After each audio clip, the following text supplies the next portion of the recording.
The following program contains graphic descriptions of violence and may include disturbing content. Viewer discretion is advised. Welcome to another haunting episode of Evil Exposed Killers.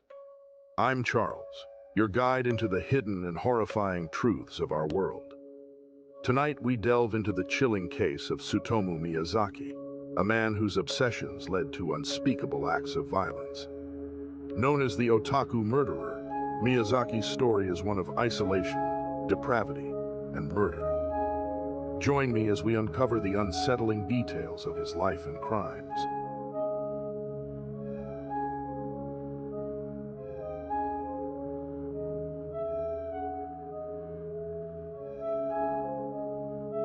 Tsutomu Miyazaki was born on August 21, 1962, in Itsukaichi, a small town in the western part of Tokyo, Japan.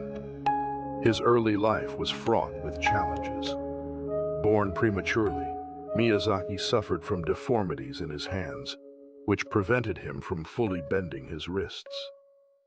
This condition made him an object of ridicule among his peers, contributing to a profound sense of isolation and alienation. Miyazaki's home life offered little solace.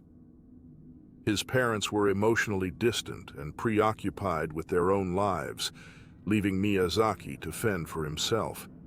His relationship with his family was strained, particularly with his father, who showed little understanding or compassion for his son's difficulties. The only person Miyazaki felt close to was his grandfather, who provided a rare source of comfort and stability in his tumultuous life. As Miyazaki grew older, his behavior became increasingly erratic. He developed an intense fascination with manga and anime, particularly those with violent and sexually explicit content. This obsession further isolated him from his peers and deepened his immersion in a fantasy world where he could escape his perceived inadequacies. Miyazaki's fixation on these dark themes was not merely a pastime, but a consuming passion that blurred the lines between reality and fiction. After graduating from high school, Miyazaki attended a local junior college where he studied to become a photography technician. Despite his academic achievements, his social life remained virtually non-existent. Miyazaki's inability to form meaningful relationships with others only served to heighten his sense of alienation and disconnection from the world around him. The tipping point came in the late 1980s, when Miyazaki's dark fantasies began to manifest in the real world. Between August 1988 and June 1989, he embarked on a killing spree that would shock Japan and earn him the moniker of the Otaku murderer. Miyazaki's first known victim was Mari Kono, a 4-year-old girl whom he abducted on August 22, 1988. Miyazaki lured her into his car and took her to a secluded area. There, he murdered her and left her body in the forest. He returned later to dismember her and take photographs of her remains. Miyazaki kept parts of her body as trophies, a grim testament to his depravity. The second victim, Masami Yoshizawa, was a 7-year-old girl abducted on October 3, 1988. Miyazaki followed a similar pattern, taking her to a remote location where he murdered and mutilated her body. He recorded the gruesome acts with a camera, capturing the horrific aftermath. The photographs and videos he took served as a way for him to relive the crimes, further blurring the lines between his dark fantasies and reality. In December 1988, Miyazaki struck again, this time targeting 4-year-old Erika Namba. He abducted her while she was walking home from a friend's house. Miyazaki took her to his car, where he killed her and disposed of her body in a nearby forest. He later returned to the scene to take photographs, preserving the memory of his horrific act. The meticulous way in which he documented his crimes indicated a level of premeditation and a desire to keep mementos of his atrocities. Miyazaki's final victim was 5-year-old Ayako Nomoto, whom he abducted on June 6, 1989. After murdering her, Miyazaki took her body to his apartment, where he engaged in further mutilation. He kept parts of her body in his home, photographing and recording his acts in a twisted attempt to relive the experience. The gruesome trophies he kept were not just mementos, but symbols of his complete control over his victims. The disappearances of these young girls sparked widespread fear and panic in the community. Parents were terrified to let their children out of sight, and a palpable sense of dread hung over the area. The police were under immense pressure to solve the case, but Miyazaki's careful planning and lack of connection to his victims made him difficult to catch. Miyazaki's obsession with his dark fantasies had been steadily growing, and he had become adept at masking his true nature. He lived a double life, presenting himself as a quiet, unassuming man while harboring violent and twisted desires. His ability to blend into society while committing such horrific acts made him a particularly dangerous predator. Tsutomu Miyazaki's reign of terror finally came to an end in the summer of 1989. His capture was not the result of a carefully orchestrated police operation, but rather the consequence of his own reckless behavior. On July 23, 1989, Miyazaki attempted to take inappropriate photographs of a young girl in a park. The girl's father caught him in the act, prompting Miyazaki to flee. The incident was reported to the police, and Miyazaki was apprehended shortly thereafter. When the police searched Miyazaki's home, they uncovered a trove of horrifying evidence. His apartment was filled with disturbing photographs and videos, documenting the gruesome aftermath of his crimes. The remains of his final victim, Ayako Nomoto, were found in his apartment, providing undeniable proof of his guilt. This discovery confirmed what investigators had feared. They were dealing with a depraved individual who had committed unspeakable acts. Miyazaki's arrest sent shockwaves through the community.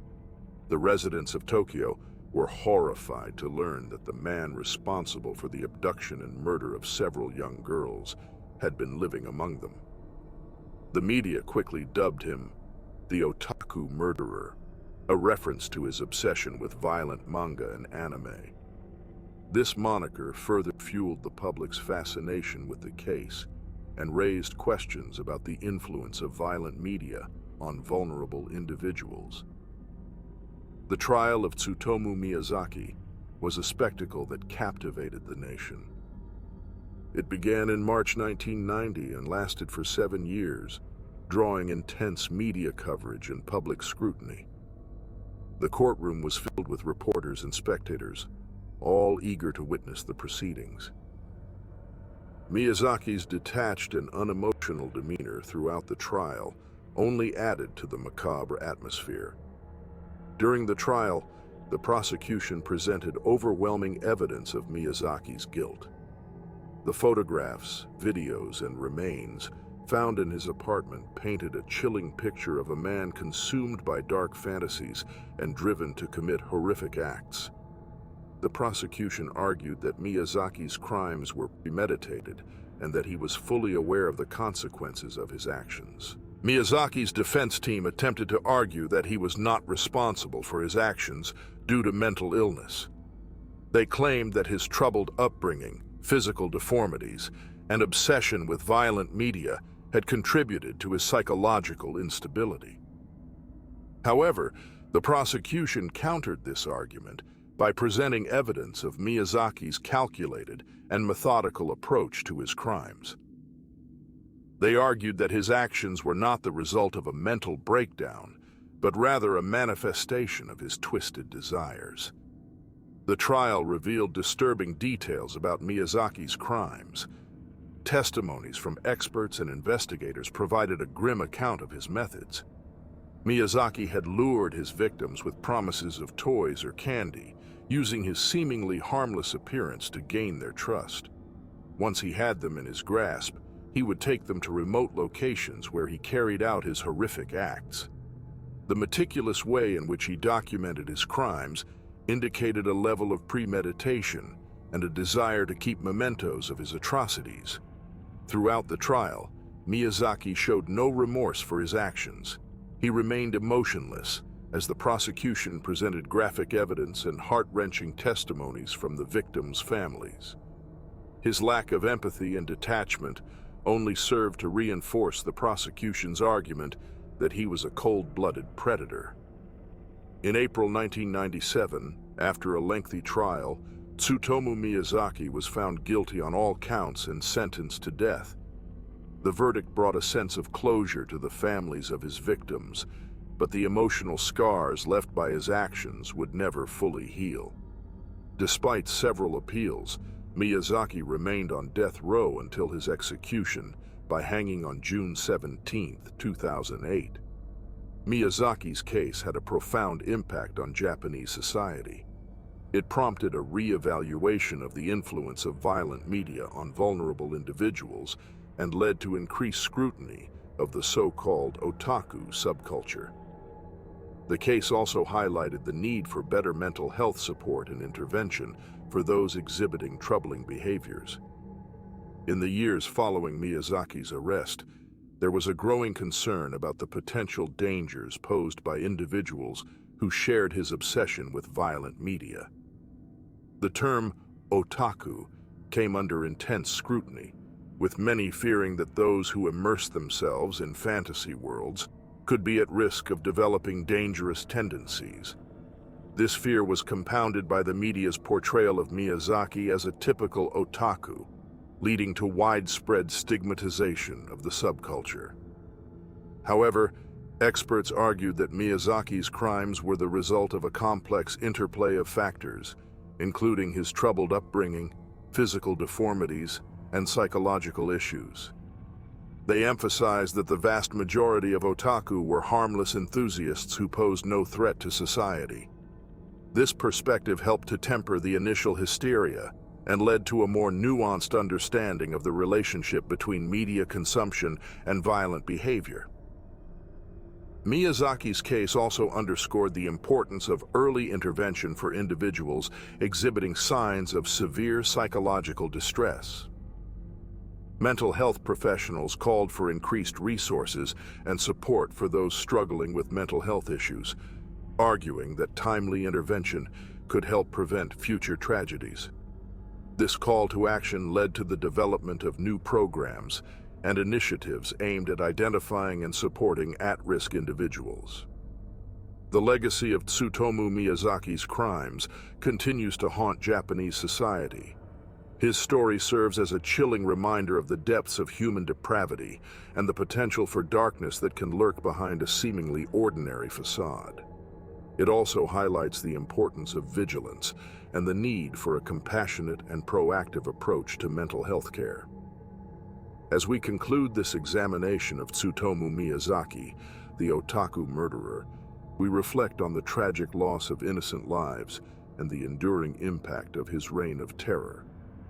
His story remains one of the most disturbing chapters in the history of Japanese crime, a sobering reminder of the horrors that can arise when the darkest aspects of the human mind are left unchecked. As we conclude this episode of Evil Exposed Killers, we reflect on the horrifying case of Tsutomu Miyazaki.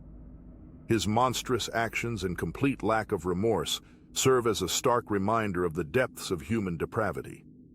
The tragedy of his crimes has left an indelible mark on the community. Thank you for joining us on this journey into one of Japan's most disturbing criminal cases. If you found this episode compelling, please like and subscribe to Evil Exposed Killers for more in-depth true crime stories. Stay aware, stay informed, and take care.